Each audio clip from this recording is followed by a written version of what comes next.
e a graça do nosso Senhor Jesus Cristo seja sobre cada um de vós. Amém?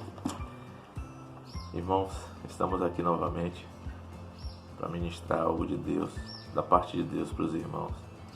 E Deus tem falado aos nossos corações nesse dia, nos animado, tem nos levado a ter esperança e fé que tudo vai passar e que todas as tribulações, todas as nossas dificuldades vão redundar em glória na presença do Senhor.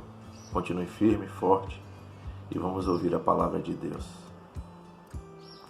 Fica no livro de 2 Reis, capítulo 7, versículo de 1 a 2. Amém? Então disse Eliseu: ouvi a palavra do Senhor.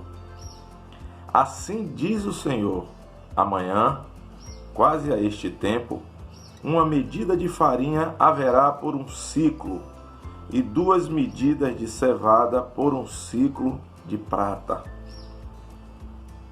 à porta de Samaria. Porém, o capitão, cuja mão o rei se encostava, respondeu ao homem de Deus: eis que ainda que o Senhor fizesse janela nos céus, poder-se-ia fazer isso? E ele disse: profeta, eis que o verás com os teus olhos, porém daí não comerás. Aleluia. Senhor, meu Deus, meu Pai, eis aí a tua palavra. Senhor, fala nos nossos corações profundamente. Tira de nós tudo que não te agrada. E nesse momento o Senhor não vem olhar para as nossas imperfeições e as nossas iniquidades, mas que nós venhamos diminuir e o Senhor venha crescer. Fala aos nossos corações, o coração da tua igreja. Abençoa todo o povo, todos os lares onde essa mensagem possa chegar. É isso que nós te pedimos e te agradecemos em nome de Jesus. Amém. Irmãos, que passagem. Que passagem.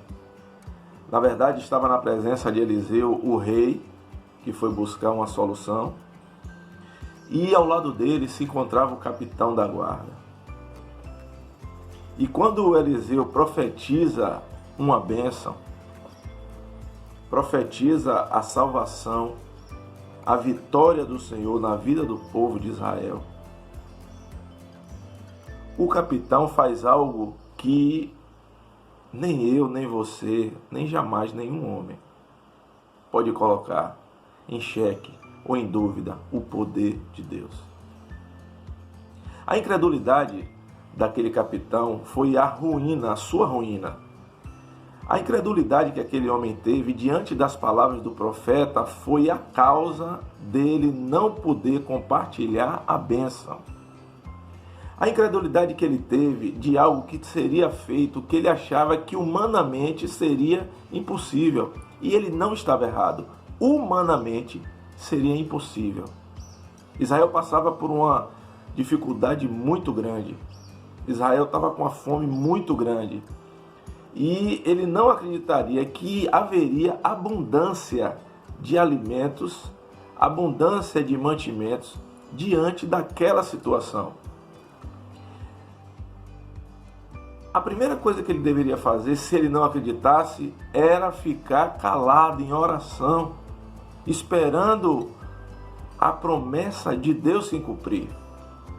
Mas a incredulidade daquele homem foi tão grande, eu não sei, por ele ser um capitão da guarda, por ele estar acostumado com guerras, por ele muitas vezes confiar na sua força, ou na sua espada, ou nos seus carros, ou nos seus comandados. Quando se vai para uma guerra, se elabora estratégia, se você tem um exército maior, se você tem um exército menor. Então ele cria no que ele via. E diante das circunstâncias, aquela incredulidade dele foi tanta ao ponto dele duvidar não só do profeta. O erro que ele cometeu não foi duvidar do profeta, mas foi duvidar da potência, do poder de Deus. Ele incapacitar, ele limitar o poder de Deus. Então, nem você nem eu, nós não podemos limitar o poder de Deus. Nós não podemos dizer a Deus até onde Ele pode agir. Aquela situação ali estava uma situação muito difícil, e diante daquela promessa, diante daquela profecia, diante daquela revelação do que iria acontecer naqueles dias, simplesmente o rei ficou calado. Mas o capitão disse: nem que o Senhor fizesse janelas nos céus, portais no céu, para cair alimento aqui na terra, por acaso isso seria possível? Poder-se-ia acontecer essas coisas? Ou seja, ele coloca em xeque, quando ele afronta, ele não afronta o profeta. Ele não deveria ter falado aquilo, porque ele falando aquilo para o profeta, ele estava duvidando do poder de Deus. E o poder de Deus estava ali para abençoar não só a vida dele, mas toda uma nação que estava perecendo. Aquele homem foi de uma insensatez muito grande.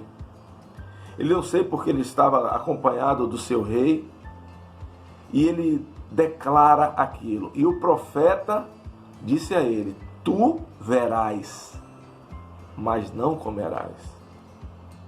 Você viu que o profeta ali, ele não disse que ele iria morrer ou que ele iria sucumbir, mas simplesmente pela dúvida que foi colocada, que na verdade foi a incredulidade, foi a falta de fé, fez com que o profeta dissesse: olha, você vai comprovar tudo o que eu lhe estou dizendo, agora você não comerás, você não irá participar desse banquete, nem dessa bênção que o Senhor vai dar. E muitas vezes nós nos encontramos com pessoas como esse capitão, que são incrédulas, são pessoas que não acreditam no poder de Deus, porque o momento que nós passamos, o momento de dificuldade que nós passamos, o momento de tribulação que nós passamos, nós colocamos as nossas forças, as nossas confianças no Senhor, porque eu sei que é do alto que vem o meu socorro. E quando a gente se encontra com algumas pessoas como esse capitão, que são incrédulas, se você der ouvido a essas pessoas, você vai ser contaminado e vai esmurecer na sua fé. O tempo vai passando e você começa a achar que está demorando. O tempo vai passando e você vai achar que o Senhor não vai vir em seu socorro. Pessoas como esse homem, que na verdade são pessimistas, são pessoas que não creem em milagre, são pessoas que não creem no poder de Deus, na intervenção divina, porque ele acredita naquilo que ele vê. Mas eu quero declarar para a igreja que nós acreditamos no que cremos. Nós não vivemos por vista, nós vivemos por fé. E eu por fé lhe digo, nós iremos passar e o Senhor nos dará vitória. Então, meu irmão, fique tranquilo, fique em paz, vai passar. E o Senhor vai dar vitória ao teu povo. O que você não pode fazer é deixar se contaminar com essas pessoas. Porque os pessimistas, muitas das vezes, quando nós confrontamos ele e falamos que eles são pessimistas, eles nunca assumem que são pessimistas. Todos os pessimistas não dizem assim: não, eu sou pessimista. Aquelas pessoas que são proclamadores do caos, aquelas pessoas que só veem tragédia, aquelas pessoas que só veem as coisas ruins, eles nunca se dizem pessimistas. Eles dizem que são realistas, que estão vendo, o comportamento dele é de acordo com o que ele está vendo. Mas novamente eu quero dizer, nós não vivemos do que nós vemos, nós vivemos do que cremos. E eu creio no Senhor Todo-Poderoso, que pode fazer muito mais do que pedimos ou pensamos. E foi exatamente isso que o profeta falou naquele momento. Foi exatamente isso que o profeta declarou para o rei. Foi exatamente isso que o profeta enxergou e recebeu de Deus aquela mensagem e passou para ele. Mas que eu e você possamos entender essa situação e por que aconteceu tudo isso, por que o rei foi de encontro a Eliseu junto com o seu capitão, para que você possa entender do que o pastor está falando, dessa passagem que nós pegamos aqui nesse versículo. Israel estava vivendo tranquilamente e de repente Ben-Hadad se depara, se encontra, vai de encontro à cidade de Israel. Ben-Hadad era um rei da Síria, um rei muito poderoso. E ele sitia a cidade, guarda aquela cidade. Aquela cidade fica forjada, aquela cidade fica sitiada. ninguém entra e ninguém sai. Ninguém consegue sair nem entrar. No início daquele cerco, ninguém sente dificuldade, no início do cerco. Mas o cerco se prolonga por muito tempo. E à proporção que o cerco vai se prolongando por muito tempo, começam a surgir os problemas. Os mantimentos começam a acabar, os alimentos começam a acabar. As pessoas começam a ficar nervosas, começa a ter inflação, a carestia, começa a se cobrar mais caro porque não tem, você não consegue. Geralmente uma cidade ela é servida do campo. Os alimentos chegam do campo e na cidade não consegue suprir, ela não consegue ser autossuficiente em alimentação. O alimento vinha de fora, mas como viria de fora se a cidade estava cercada? Se ninguém entra e ninguém sai, e o rei Ben-Hadad está lá com seu exército. E o rei de Israel não sabe mais o que fazer. E o rei de Israel se encontra naquela situação. Ben-Hadad é esse mesmo rei que esteve nas mãos de Acabe, provavelmente do avô do rei de Israel, o rei Jorão. Ben-Hadad é um homem que guerreou com Israel. Os sírios sempre guerreavam com Israel. E Israel, o Senhor deu uma vitória muito grande e conseguiu derrotar Ben-Hadad. E quando ele estava fugindo, o rei Acabe teve esse mesmo rei, Ben-Hadad, nas suas mãos. E sabe o que foi que Ben-Hadad fez? O chamou de irmão. Teve condescendência com ele e poupou a vida dele. Acabe foi embora por fazer coisas erradas, o seu filho também, e agora o seu neto. E Ben-Hadad se volta de novo para combater o povo de Deus. Irmãos, quando você recebe uma ordem do Senhor, não negligencie. Não negligencie. O profeta, quando recebe algo do Senhor, ele tem que fazer exatamente o que o Senhor manda, exatamente o que o Senhor fala. Ele tem que transmitir a mensagem doa a quem doer, porque o profeta, na verdade, ele tem que obedecer aos homens. E naquele momento de dificuldade, que os problemas começam a surgir de toda a ordem, problema de relacionamento, problema de escassez de alimento, o rei de Israel já estava começando a ficar desesperado e ele agiu de uma forma muito parecida como nós. Ele agiu de uma forma de muitas vezes como eu ajo, como você age. Quando nós temos um problema muito grande, sabe quem é que nós culpamos? Sabe aonde que nós buscamos a culpa? Ou quem é o causador da situação? O rei de Israel buscou o culpado naquela pessoa que poderia salvar ele, em Deus, irmãos. Ele achava que era o Senhor que estava fazendo ele passar por essa situação. É muito fácil para mim e para você dizer que essa situação toda é por culpa do Senhor, ou porque o Senhor os abandonou, ou porque o Senhor não teve a misericórdia, porque o Senhor não teve a condescendência de ver a situação. Ele estava buscando um culpado, e o culpado que ele conseguiu achar foi o Senhor, porque ele achava que toda aquela tragédia, toda aquela calamidade estava se acontecendo por causa do Senhor.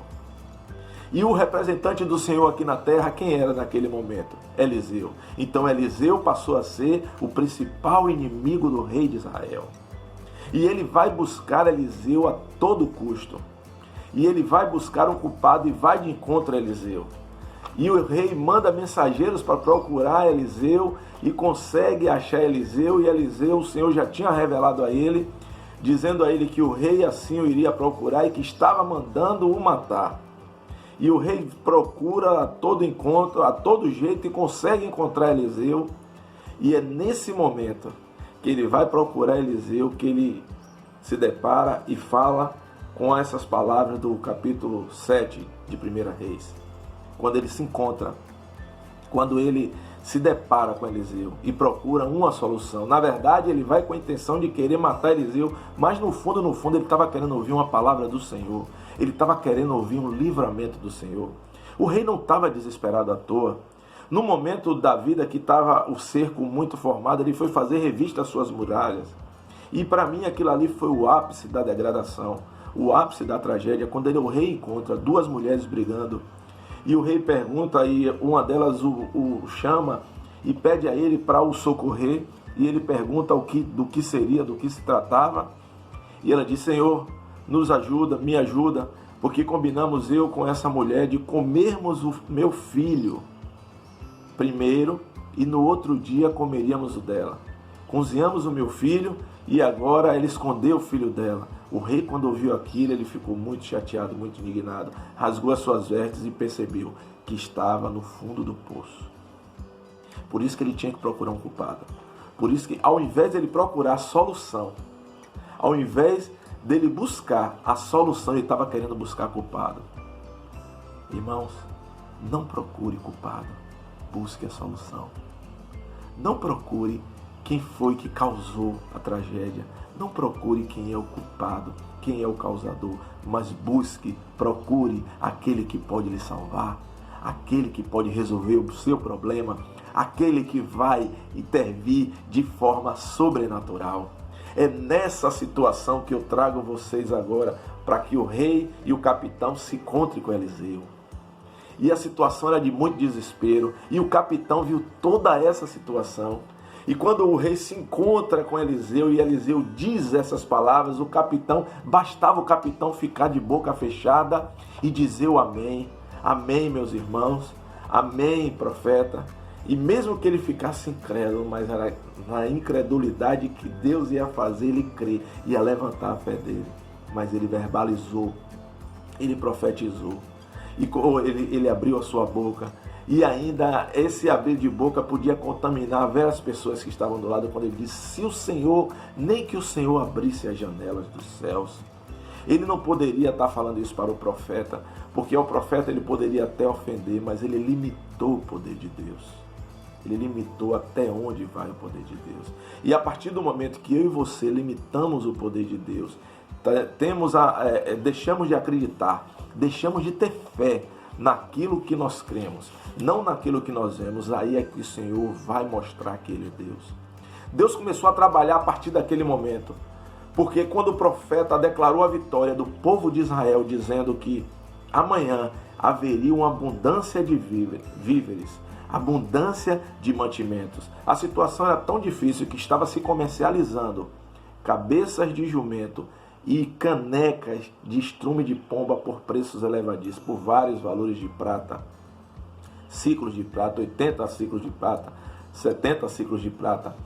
E a situação estava tão terrível, e Eliseu profetiza, Eliseu declara a vitória do povo, que amanhã uma medida de farinha passaria a ser um ciclo de prata, ou seja, muito menos do que estava escutando, coisa de 1000% a menos. Ele iria abaixar 90%, ele iria abaixar 80%, aquele valor ia voltar à normalidade. E os olhos do capitão e do oficial, porque não creu, não pôde contemplar a glória de Deus, aquilo que ele achava impossível de acontecer, ele estava limitando o poder de Deus. E o profeta simplesmente disse a ele: você verás, mas não comerás dessa abundância. E Deus já começou a trabalhar, meus irmãos. Deus já começou a mover. 4 leprosos que ficavam fora da cidade. Vocês sabem que naquela época os leprosos ficavam fora da cidade. Eles não ficavam dentro. Era como se fosse um castigo de Deus. Eles ficavam recuados. Eles não podiam entrar na cidade. Na cidade não tinha nada, não tinha comida. Ninguém poderia oferecer nada para eles. Se ficasse no mesmo lugar, morreriam de fome porque já não tinham mais nada. A única alternativa que ele tinha era se juntar ao cerco dos sírios. E eles pensaram: olha, se formos para Israel, iremos morrer. Se ficarmos aqui, morreremos. Se formos para o sírio, eles podem nos matar, mas também podem ter misericórdia de nós. Se nós morrermos, vamos morrer mesmo, vamos para lá. E quando eles se deparam com o sírio, o Senhor já tinha trabalhado. O Senhor já tinha movido céus e terras, já tinham feito os sírios ouvir os passos de cavalos, de exércitos, durante a noite. E os sírios saem correndo, os sírios abandonam todo o seu arraial, todo o acampamento de guerra. E aqueles leprosos, quando entram, que vê aquela abundância, comem, bebem e se fartam. Pegam ouro, prata e tesouros. E comem de novo, vão na primeira tenda, na segunda eles veem cavalos, eles veem jumentos, eles veem uma abundância de víveres muito grande. E um deles tem a lucidez de dizer: não podemos ficar aqui, porque senão algo de mal pode nos acontecer. Vamos dar as boas novas para o rei. E hoje o que eu quero trazer para você é a boa nova do rei dos reis para você. As boas novas do rei do Senhor Jesus. A vitória está chegando. A vitória vai passar. Aguarde mais um pouco. O mensageiro vai chegar com a notícia de vitória. E não seja incrédulo como rei, porque mesmo assim ele, ouvindo as notícias dos leprosos, que o acampamento estava abandonado, que o saque estava lá, tudo para eles pegarem o que eles quisessem, o rei ainda disse: não, porventura aquele exército não se escondeu para quando nós formos pegar ele nos prender? Não, Senhor, não, irmãos, a vitória foi completa. E o rei tem a ideia de liberar o povo, e o povo vai para saque. A Bíblia diz que foram 3 dias de saque, 4 dias de saque, foram muitos saques. E na hora de abrir o portão da cidade, o rei coloca aquele capitão na frente do portão. E a sanha, a fome era tão grande daquele povo, que aquele povo sai correndo e atropela, pisoteia aquele capitão. E a palavra do profeta é cumprida. A palavra que o homem proferiu sobre aquele incrédulo que não quis ouvir e nem crer. Ouvir ele ouviu, mas não quis crer no impossível de Deus. Eu quero chamar você a acreditar e a crer no sobrenatural de Deus. Não faça como esse homem. Ele foi pisoteado, ele foi morto diante do portão na hora de receber a bênção. Aquele povo naquela sanha de saquear aquele arraial que estava com muitos bens, com cavalos, com jumentos, com ouro, com prata e com mantimentos. Aliás, ele estava ali com um exército muito grande. Então tinha muito mantimento da guerra e eles conseguiram pegar aquilo tudo. E naquele dia se cumpriu a palavra do profeta. Voltou tudo à normalidade em Israel. Agora eu quero chamar a sua atenção. Esse cerco não demorou pouco tempo. Esse cerco não foi de uma semana. Esse cerco não foi de um mês. Eu não sei a dificuldade que você está passando. Eu não sei se você está achando que a situação que nós estamos e que nos encontramos está demorando. Mas eu quero dizer, o Senhor está trabalhando. O Senhor está trabalhando no meu e no seu favor. A vitória vai chegar. A vitória que o Senhor nos prepara para nós vai chegar. E o mensageiro vai chegar para nos dar boa nova. Creia, irmãos, no sobrenatural do Senhor. Creia que Ele vai fazer. Não faça como o capitão. Deixe as circunstâncias de lado.